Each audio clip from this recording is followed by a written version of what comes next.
Well, it's Hispanic Heritage Month, and there are a lot of people here in the Valley who have made a huge impact for our Hispanic community members.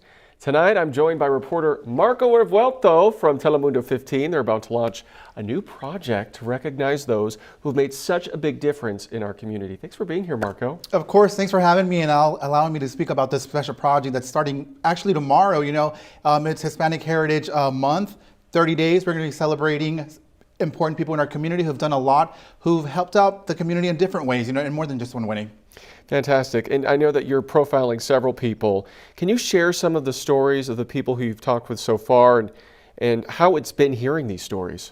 Of course, right now we're looking at Dr. Conrado Barzaga. He's the CEO of the Desert Healthcare District. He was in charge of taking COVID tests at the very beginning of the pandemic to the farm workers. Shortly thereafter, he began getting the vaccines to the farm workers. So that's a very important story right there. Right there is Esperanza Sotelo. You'll find her in a lot of the parking lots of the grocery stores, at laundromats, and even at the swap meet, just talking to people, making sure that they have the information necessary in order for them to make a choice and getting the vaccine. And right there as well, we're also looking at the farm workers. We're going to be highlighting Luz Gallegos from Todec.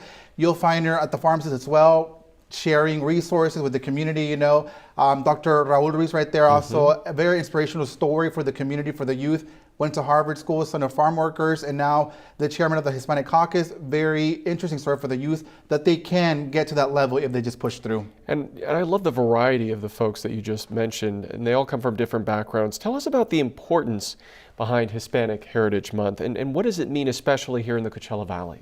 I spend a lot of time in the East Valley, and it's just important to highlight their work.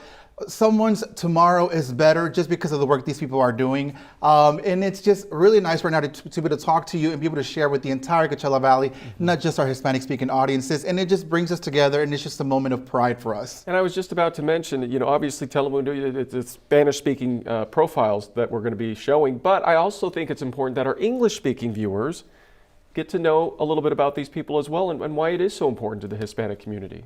Of course, and a lot of the actions that these individuals do go beyond the language. It's about sharing, being kind to thy neighbor, to lending a helping hand to those in need. So you don't have to understand what they're doing, but just being able to see what they do, it makes you just realize what kind of a great job they're doing. You're so right. And if people want more information on this project, where can they get that? Well, we start tomorrow at 6, so we're on Telemundo at 6 o'clock, but it'll also be on our website, telemundo15.com, where you can find all these stories in our social media as well. And for folks, Telemundo 15. Yeah. Oh, yeah. I forgot about that. No, that's okay. He's so used to speaking Spanish. Yes. It was so great to see you, Marco. Of course, Peter. Thank you, and we're excited about this. So are we. Thank you so much for joining us. Of course.